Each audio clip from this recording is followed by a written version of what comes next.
좌우에 계신 분들과 인사합시다. 말씀에 큰 은혜가 임할 것입니다.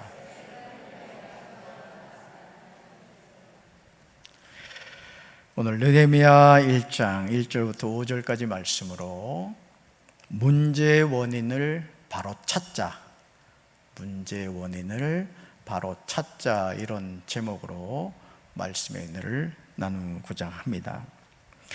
삶이란 기나긴 항해에서 암초를 만나지 않을 사람은 아무도 없습니다.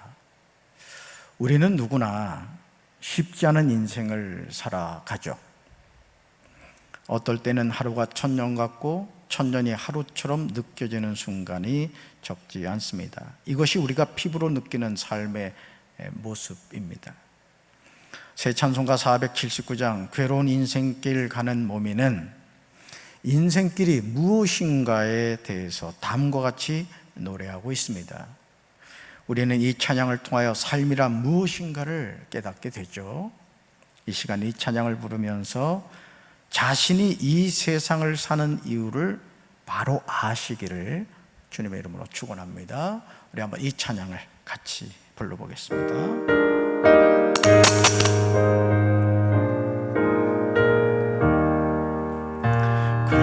괴로운 인생길 가는 몸이 평안히 쉴 곳이 아주 없네. 걱정과 고생이 어디는 없으리. 돌아갈래 고향 하늘나라. 광야에 찬바람 불더라도 앞으로 남은 길 멀지 않네. 산 넘어 눈보라 세차게 불어도 돌아갈래 고향 하늘나라. 날 구원하신 주 모시옵고 영원한 영광을 누리리라. 그리던 성도들 한자리 만나리. 돌아갈래 고향 하늘나라. 아멘. 사랑하는 성도 여러분, 이 찬송가의 가사 한 구절 한 구절이 가슴에 와닿지 않습니까? 저는 479장 찬송가 가사를 작사한 T.R. 테일러가 쉽지 않은 인생의 여정을 살았다고 생각합니다. 사실 찬송가의 그 가사를 쓰신 분들이 그냥 뭐 편안하게 누워가지고 생각내로 쓴 것이 아닙니다. 대부분 인생의 고난을 당했을 때 정말 하나님이 아니면 살 수 없는 인생의 막다른 골목에 다다랐을 때 그때 하나님의 은혜를 체험하고 성령의 감동으로 쓴 것이 찬송가의 가사죠. 그래서 찬송가 가사는 성경 못지않게 우리에게 영감을 주고 우리가 하나님의 자녀로 산다는 것이 무엇인가를 잘 가르쳐 주죠. 어쩌면 이렇게 인생길에 관하여 고백할 수 있겠습니까? 그렇지 않고서는 어떻게 이런 가사를 작사하여 노래할 수가 있겠습니까? 그래서일까요? 성경은 곳곳에서 고난의 문제에 대해서 언급하고 있습니다. 특별히 시편 119편 71절에서 시편 기자는 정말 놀라운 고백을 하고 있음을 보게 됩니다. 우리 말씀 같이 볼까요? 고난을 당한 것이 내게는 오히려 유익하게 되었습니다.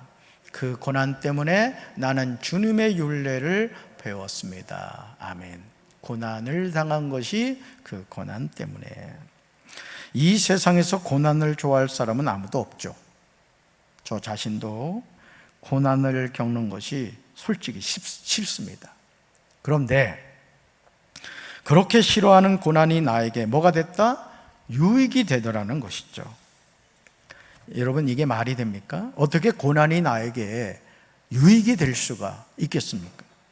시편 기자가 고난을 당하는 것이 자신에게 오히려 유익하게 되었다고 말하는 이유가 여러분 무엇이라고 생각하십니까? 이어지는 내용에서 그 궁금증을 풀 수가 있습니다. 고난을 원하지 않았지만 그 고난 때문에 오히려 시편 기자는 뭘 배우게 됐다고요? 주님의 율례를 배우게 되었다는 것입니다. 마태복음 10장 29절에서 예수님은 같은 맥락으로 우리에게 말씀하셨습니다. 우리 같이 읽습니다. 참새 2마리가 한 아사리온에 팔리지 않느냐? 그러나 너희 아버지께서 허락하지 아니하시면 그 하나도 땅에 떨어지지 아니하리라. 아멘. 참새 2마리가 아사리온 동전 1개에 팔리는 것은 아버지 하나님의 뜻이 아니면 그 가운데 한 마리도 땅에 떨어지지 않는다는 뜻입니다. 그러므로 고난에는 다 이유가 있고 뜻이 있는 것입니다. 우리는 그 이유와 뜻을 기도함으로 깨달아야 할 줄로 믿습니다. 우리가 어떻게 우리 삶에 다가오는 그 많은 고난을 설명할 수가 있고 이해할 수가 있겠습니까? 이해할 수 없습니다. 하나님이 그 고난의 의미를 깨닫게 해주지 않는 이상은 우리는 우리 삶에 다가오는 고난을 고스란히 받아들여야 되고 그것이 우리 인생의 아픔과 고통으로 남게 되죠. 느헤미야는 우리에게 이 사실을 잘 알려줍니다. 많은 민족 가운데 하나님의 택한 백성이 이스라엘입니다. 이스라엘의 수도는 예루살렘입니다. 그런데 지금 하나님의 백성들이 사는 예루살렘의 형편이 말이 아니었습니다. 어떻게 이럴 수가 있단 말입니까? 느헤미야 1장 3절에서 이스라엘의 수도인 예루살렘이 처한 상황이 나오는 것을 보게 되죠. 같이 읽습니다. 그러자 그들은 포로로 잡혀오지 않고 그 땅에 남아있는 사람들이 큰 어려움과 수모를 당하고 있으며 예루살렘 성벽은 무너진 채로 그대로 있고 성문은 불탄 이후로 다시 세우지 못했다고 말해 주었다. 아멘. 지금 느헤미야의 형제들 가운데 하나인 하나니와 두어 사람과 함께 유다에서 그에게 왔습니다. 그리고 예루살렘의 상황이 거의 폐허가 되어 있었다고 말했습니다. 3절에 나오는 내용을 보시면 당시 예루살렘이 어떤 상황이었는지 생생하게 보여주고 있죠.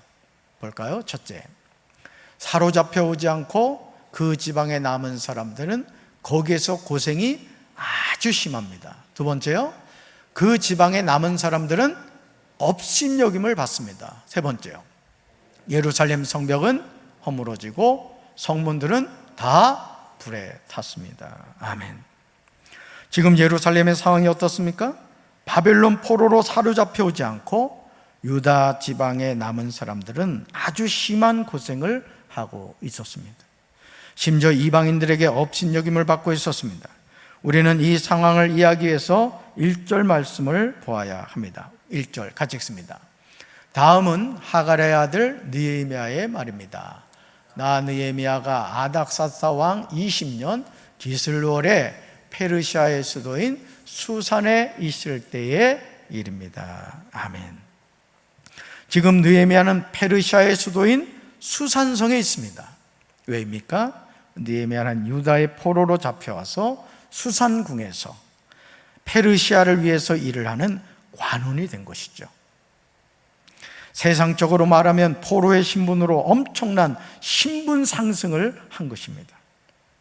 그럼에도 느헤미야는 조국에 관한 간절함이 있었어요. 그래서 그의 형제들 가운데 하나인 하나니에게 조국의 상황을 물어봅니다. 하지만 형제들 가운데 하나인 하나니의 이야기는 느헤미야를 고통스럽게 하였습니다. 느헤미야는 그 어떤 말도 할 수 없었습니다. 그래서 느헤미야가 취한 행동이 겸손히 하나님께 기도함이었습니다. 느헤미야 1장 4절에서 느헤미야가 하나님의 말을 들은 후 취한 행동이 나오죠. 같이 읽습니다.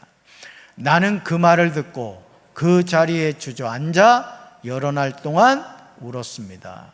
슬퍼서 음식도 먹지 않았습니다. 그리고 하늘의 하나님께 기도드렸습니다. 아멘. 느헤미야 1장 4절을 보시면 우리는 느헤미야가 예루살렘의 상황에 대해서 들은 이후 그가 얼마나 간절하게 기도했는가를 느낄 수가 있습니다. 느헤미야가 그냥 즉흥적으로 한 기도가 아니었습니다. 우리의 기도는 진실함을 내포하고 있어야 할 줄로 믿습니다. 자, 세 가지로 나눠볼 수 있죠? 세 가지로 나눠볼 수 있습니다. 첫째, 나는 그 말을 듣고 자리에 주저앉아 여러 날 동안 울었습니다. 자, 아우 하나니의 예루살렘 그 상황의 말을 듣고 그냥 자리에 주저앉아 하루가 아니고 여러 날 동안 울었다는 거죠. 자, 두 번째요, 슬퍼서 음식도 먹지 않았습니다. 무슨 말이에요? 금식했다는 얘기죠. 자, 세 번째, 크게 읽습니다. 그리고 하늘의 하나님께 기도드렸습니다. 아멘. 사랑하는 성도 여러분, 지금 느헤미야의 심정이 느껴지십니까? 아니, 이런 느헤미야의 행동이 이해가 되십니까? 사실 느헤미야는 포로의 신분으로 페르시아에서 이미 성공한 사람이었습니다. 굳이 그가 하나님께 불순종하여 망한 예루살렘의 상을 묻고 이렇게 행동할 이유가 없었다는 것이죠. 그는 지금 편안한 여생을 보내고 있는 상태입니다. 그럼에도 느헤미야는 하나님을 통하여 조국의 상황에 관해 들었을 때 머뭇거리지 않았습니다.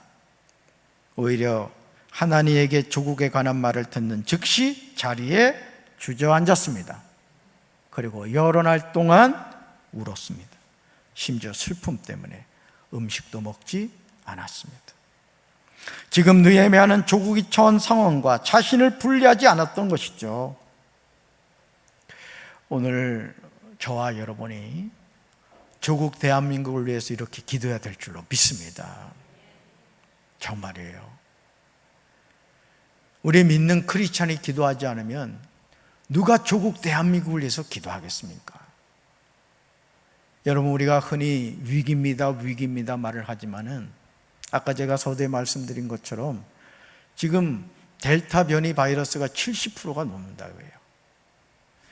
정말 우리가 이런 상황에서 하나님을 의지하지 않고서는 이 고난의 때를 우리가 헤쳐나갈 수 없다는 것이죠. 아멘이십니까?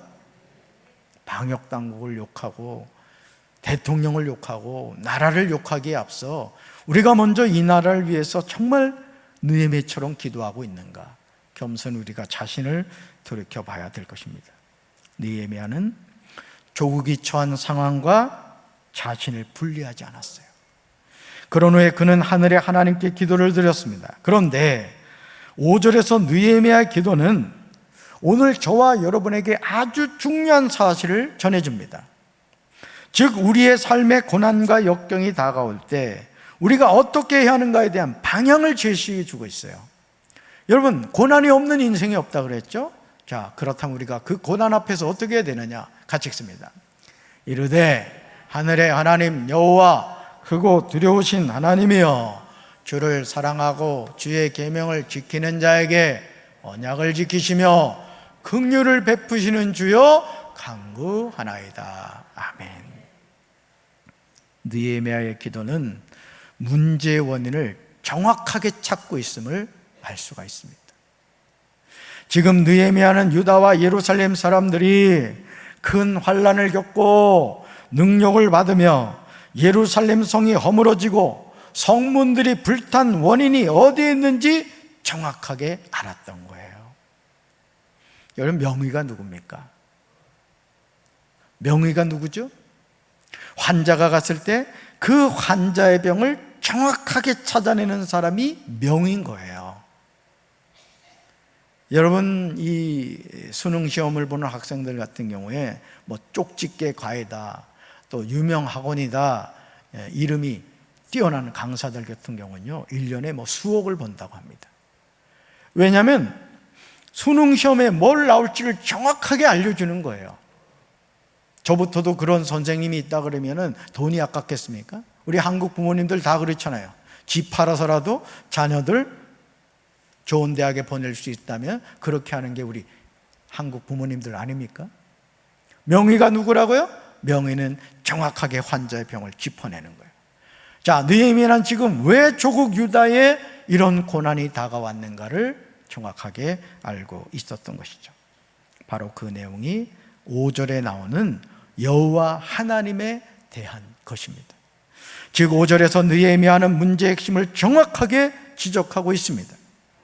지금 느헤미야는 예루살렘 성이 허물어지고 성문들이 불탄 원인을 따라합시다. 하나님과 이스라엘 백성들의 관계에서 찾았습니다. 아멘. 왜 조국 예루살렘 유다에 이런 일이 일어났는가? 그것은 하나님과 이스라엘 백성들 사이의 관계에서 문제가 있다는 것을 알았던 것이죠. 그러므로 느헤미야 1장 5절에서 하나님이 누구신가를 언급하고 있어요. 여러분, 하나님이 누구신가를 잘 아셔야 돼요. 첫째, 읽습니다. 하늘의 하나님이신 여호와여. 두 번째요, 여호와는 위대하고 두려운 하나님이시며. 세 번째, 주를 사랑하고 주의 계명을 지키는 사람들에게. 네 번째, 사랑의 언약을 지키시는 하나님이십니다. 아멘. 지금 느헤미야가 고백하는 하나님이 어떤 분이세요? 세 가지로 볼 수 있어요. 첫째, 읽습니다. 하늘의 하나님이십니다. 아멘. 하늘의 하나님이세요. 둘째요, 위대하고 두려운 하나님이세요. 아멘. 셋째, 사랑의 언약을 지키시는 하나님이십니다. 아멘. 이 하나님이 저와 여러분의 하나님이신 줄로 믿습니다. 그런데 왜 이런 하나님이 하나님의 택한 백성이 사는 유다를 망하게 하신 것일까요? 아니, 왜 사로잡힘을 면하고 남아있는 유다와 예루살렘 사람들의 형편을 하나님은 돌보지 않으신 것일까요? 그 이유는 하나님의 백성들이 주님을 사랑하지 않았기 때문입니다. 주의 계명을 지키는 사람들이 되지 않았기 때문입니다. 이것이 원인입니다. 호세아 4장 6절에서 하나님의 백성이 망하게 되는 이유를 말하고 있어요. 하나님의 백성이 왜 망하느냐? 여기에 그 대답이 나옵니다. 같이 읽습니다. 내 백성들이 지식이 없어서 망하게 될 것이다. 내가 지식을 거부했으니 나 또한 내가 내 제사장이 되는 것을 거부한다. 내가 내 하나님 여호와의 율법을 잊어버렸으니 나 또한 내 자식들을 잊어버릴 것이다. 아멘. 호세아 4장 6절에서 선지자 호세아는 하나님의 백성이 망하는 이유를 분석하고 있습니다. 마치 느헤미야가 왜 조국 유다가 그렇게 망할 수밖에 없었는가? 그 원인이 어디 있는가? 어디 있다고요? 이스라엘 백성들과 하나님과의 관계에 있었다는 것이죠.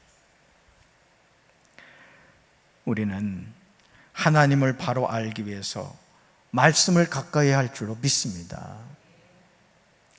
사실 이렇게 제가 스마트폰이든 전자기기를 쓰다 보면 전문가와 비전문가의 그 차이가 크질 않아요. 전문가는 척 보면 압니다. 그래서 때로는 너무 허망할 때가 있어요. 아, 이거였구나. 근데 그게 전문가와 비전문가의 차이입니다. 오늘 우리가 이 세상을 살아가면서 많은 사람들이 인생의 문제를 만났을 때 무당을 찾아가고 점쟁이를 찾아가고 주변 사람들을 찾아가면서 이 문제가 왜 생겼느냐고 몸부림을 치죠. 예수님을 믿는다고 말하는 성도들 가운데도 무당집을 찾아가고 점쟁이를 찾아가고 사주팔자영매어 살아가는 사람들이 얼마나 많습니까? 근데 여러분 기억하십시오. 하나님의 자녀의 모든 삶의 문제는 나와 하나님과의 관계가 있다는 사실을 여러분 믿으시길 바랍니다. 하나님의 백성이 하나님에 대한 지식을 거부할 때 하나님도 하나님의 자녀를 거부하는 거예요. 그래서 우리가 힘써 여호와를 알아야 될 줄로 믿습니다. 하나님을 가까이 해야 될 줄로 믿습니다. 하나님의 자녀들이 하나님의 말씀을 잊어버릴 때 하나님도 하나님의 자녀들을 잊어버리신다고 말씀하셔요. 따라합시다. 하나님이 떠나시면 우리는 망하게 됩니다. 아멘. 가난하던 시절에 우린 이렇게 기도하죠. 하나님, 저 좀 먹고 살만하게 해주십시오. 입에 풀칠이라도 하게 해주십시오. 하나님의 그 기도를 긍휼히 여기셔서 진짜 입에 풀칠할 수 있는 것 이상을 채워주셨습니다. 자, 그랬더니 어떡합니까? 돈 버는 재미에 빠져가지고 조금씩 하나님을 멀리합니다. 그리고 어느 순간 아예 발을 끊어버리죠. 여러분, 오늘 우리 주변에서 이런 모습이 얼마나 많습니까? 여러분, 코로나19보다 제가 하나님을 두려워해야 된다고 여러 번 이야기를 했습니다. 우리 인생이 오늘 이 밤에 끝난다고 한번 생각해 봅시다. 코로나19가 무섭습니까? 요즘 그런 이야기가 나오더라고요. 코로나19보다도 폭염이 더 무섭다는 거예요. 근데 아닙니다, 여러분. 코로나19보다 하나님 무서워해야 됩니다. 내 신앙을 까먹고 있으면서도, 내 몸이 죽어가고 있음에도, 내 영혼이 메말라가고 있음에도 그 사실을 알지 못하고 코로나19 끝나면 교회 갈게요. 너무 많이 듣는 얘기입니다. 사랑하는 성도 여러분, 참으로 두려워해야 할 분은 하나님이신 줄로 믿습니다. 하나님 없는 인생은 살아있는 것 같으나 죽은 존재일 수밖에 없다는 거죠. 지금 인생에서 여러분 어떤 큰 환난을 겪고 있습니까? 지금 인생에서 어떤 능력을 받고 계십니까? 지금 인생에 그 무엇이 허물어지셨습니까? 정말 땀 흘려 수고했는데, 정말 열심히 살았는데 어느 날 병이 생겨서 죽을 날만 기다리고 계십니까? 지금 여러분을 지켜주는 인생의 성문이 어떻게 불이 탔습니까? 되는 줄 알았는데, 성공한 줄 알았는데 예루살렘 성벽에 그 성문이 바싹 타버린 것처럼, 여러분, 성에서 성문이 타버렸다는 건 뭐예요? 적들로부터 나를 보호해 줄 것이 없다는 얘기예요. 하나님이 우리 인생의 성문이 되어 주셔야 될 줄로 믿습니다. 자, 그렇다면 이제 겸손히 주님 앞에 나와 앉아야 돼요. 우리가 인생에서 큰 환난을 겪는 이유가 분명히 있어요. 우리가 인생에서 능력을 받는 이유가 있습니다. 우리 인생에서 소중하게 여기는 것이 우리 앞에서 허물어지는 이유가 있습니다. 우리를 지켜주는 인생의 성문이 불타는 이유가 있어요. 분명히 이유가 있습니다.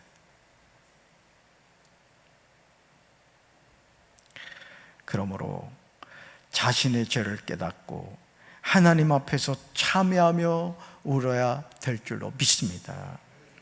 수일 동안 슬퍼야 돼요. 저는 여러분들을 정말 새벽기도 나오십시오. 기도의 자리를 나오셔야 돼요. 여러분, 이 코로나19 앞에서 우리가 정말 코로나보다 더 두려운 게 뭐라고요? 하나님을 자꾸 멀리하는 거예요. 하나님을. 죽습니다, 여러분. 우리는 살기 위해서 주님 앞에 나와야 돼요. 아멘. 하늘의 하나님 앞에서 금식해야 돼요. 여러분, 자녀를 위해 금식하며 기도하셔야 됩니다. 아니, 조국 대한민국을 위해서 금식하며 기도하는 우리 강경제일교회가 되어야 될 줄로 믿습니다. 그리고 깨어서 기도해야 돼요.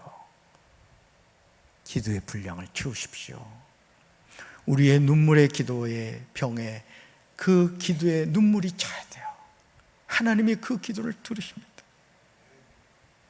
이렇게 할 때 하나님은 우리에게 문제의 원인을 정확하게 깨닫게 해주십니다. 이제 우리는 느헤미야가 고백하는 하나님을 알고 만나야 할 줄로 믿습니다. 하나님은 하늘의 주관자이신 줄로 믿습니다. 하나님은 위대하고 두려운 분이신 줄로 믿습니다. 하나님은 사랑의 언약을 지키시는 분인 줄로 믿습니다. 우리가 하나님을 바로 알고 믿을 때 하나님은 우리의 도움이 되시는 거예요.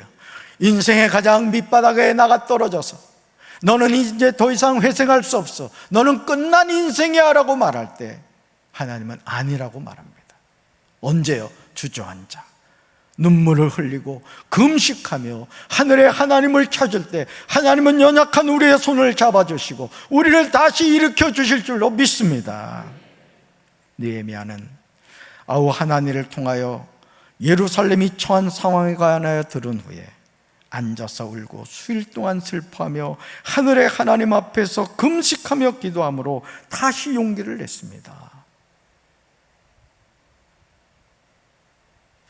여러분, 하나님이 함께 하시면 되잖아요. 하나님이 함께 하시면 되잖아요. 무엇 때문에 이런 일이 조국 예루살렘에 일어나게 되었는가를 분석했던 거예요. 그리고 모든 문제를 해결하시는 하늘의 하나님 여호와를 찾았습니다. 담임 목사인 저도 그렇고요, 우리 강경제일교회 성도 여러분도 그렇습니다. 하나님을 찾아야 됩니다. 자식의 미래가 부모의 무릎에 달려있는 거예요. 제가 말씀드렸잖아요. 어거스틴이 마니교라는 이단에 빠져가지고 막 사생자를 낳고 방탕한 삶을 살았습니다. 그런데 그 어머니 모니카가 그 아들 어거스틴을 위해서 얼마나 눈물 뿌려 기도했든지 그 모니카가 앉아서 기도하던 자리 마루가 썩었다는 거예요. 마루가. 여러분, 오늘도 하나님이 우리가 그 하나님을 향하여 그런 눈물의 기도를 할 때 소망을 잃어버리고 아무 희망이 보이지 않는 인생이라 할지라도 다시 일어나게 해 주실 줄로 믿습니다. 우리 삶의 고난이 다가올 때 우리가 해야 하는 가장 현명한 선택은 낭패와 실망의 자리에서 일어나서 하나님을 찾는 거예요. 따라합시다. 낭패와 실망의 자리에서 일어나서 하나님을 찾겠습니다. 아멘. 예를 든 겁니다. 여러분, 그런 일이 있으시면 안 돼요. 예를 들어 내가 죽을 병에 걸렸다. 의사도 고치지 못하는 병이라고 얘기했다. 그럼 여러분, 남은 인생 뭐 해야 되겠습니까? 하나님 앞에 와서 단판을 지으시면 되잖아요. 살려주셔도 감사, 안 살려주셔서 인생의 마지막을 하나님과 더불어 기도하다가 부름받으면 그 영혼이 천국에서 깨어나지 않겠습니까?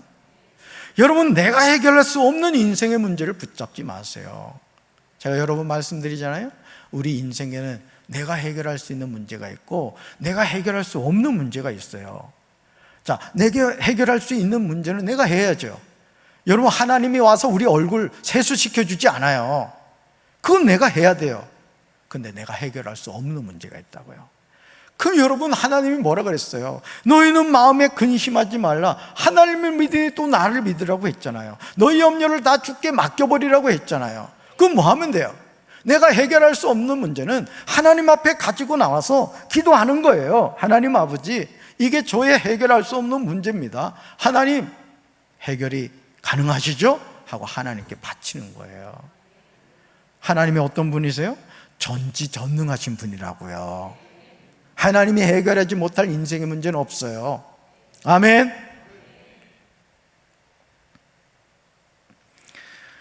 주를 사랑하고 주의 계명을 지키는 자에게 언약을 지키시며 긍휼을 베푸시는 주님께 간구해야 돼요. 하나님, 우리 불쌍히 여겨주신다고요. 이것이 우리가 다시 일어나는 비결인 줄로 믿습니다. 그러므로 살아계신 하나님이 이 시간 저와 여러분을 향하여 소망의 말씀을 하세요. 여러분, 이 말씀 붙잡으시기 바라요. 우리 말씀 같이 읽습니다. 그러므로 너는 그들에게 말하기를 만군의 여호와께서 이처럼 이르시되 너희는 내게로 돌아오라. 만군의 여호와의 말이니라. 그리하면 내가 너희에게로 돌아가리라. 만군의 여호와의 말이니라. 아멘. 여러분, 스가랴 1장 3절 잘 보세요. 빨간 것이 너희는 내게로 돌아오래요. 그리하면 내가 너에게로 돌아가겠대요. 하나님이 우리 인생에 함께 하시면 우리 인생은 쨍하고 해뜰 줄로 믿습니다. 죽은 자가 살아나고 병든 자가 고쳐지고 패망한 내 인생이 쨍하고 해가 뜰 줄로 믿습니다. 우리가 할 일이 뭐라고요? 돌아오는 거예요. 낭패와 실망당한 후에 예수께로 돌아오라고 하잖아요. 그러면서 2번이나 사인을 하셨어요. 만군의 여호와의 말이니라 사인하셨어요. 또 만군의 여호와의 말이니라. 이게 뭐예요? 확실하다 이거예요. 믿어도 된다 이거예요. 여러분 삶에 어떤 문제가 있습니까? 여러분 가정에 어떤 문제가 있죠? 만군의 여호와 하나님에게로 돌아오시길 바랍니다. 하나님이 어떤 인생의 문제를 할지라도 능히 해결해 주시고 고쳐 주시고 승리하게 해 주실 줄로 믿습니다. 가슴에 손 얹겠습니다. 하나님 아버지, 느헤미야는 아우 하나니의 말을 통하여 예루살렘 성에 처한 상황을 정확하게 들었습니다. 그는 하나님의 말을 들은 즉시로 그 자리에 앉아 수일 동안 눈물을 흘리며 금식하며 하늘의 하나님께 회개하며 기도했습니다. 오늘 우리가 이 세상을 살면서 내 힘으로 해결할 수 없는 인생의 문제를 붙잡고 고민할 때가 얼마나 많습니까? 예수를 믿는다고 하면서도 점쟁이를 찾아가고 무당을 불러 푸닥거리를 하고 하나님의 마음을 아프게 하는 죄악된 행동을 얼마나 많이 합니까? 하나님, 내 인생의 주인은 하나님이신 줄로 믿습니다. 하나님께 내 인생의 문제, 우리 가정의 문제, 우리 교회의 모든 문제, 아니 조국 대한민국의 모든 문제를 맡기고 우리가 눈물을 흘리며 금식하며 하늘의 하나님께 기도할 때 하나님이 긍휼을 베풀어 주실 줄로 믿습니다. 코로나19를 두려워하지 않게 도와주시고 살아계신 하나님을 경외하며 믿음으로 승리하는 우리 사랑하는 성도들 되게 도와주시옵소서. 모든 저주의 사슬을 끊어주시고 하늘의 문을 열어주셔서 하늘의 신령한 복과 땅의 기름진 복으로 함께하여 주시옵소서. 축복해 주시옵소서. 이제는 우리 주 예수 그리스도의 크신 은혜와 하나님 아버지의 한없는 사랑과 성령님의 교통하심이 문제의 원인을 정확하게 알고 하늘의 하나님 앞에 주저앉아 눈물을 흘리며 금식하며 간구하며 기도하기 원하는 사랑하는 주의 백성들 위해 이제로부터 영원토록 함께 하시기를 간절히 축원하옵나이다. 아멘.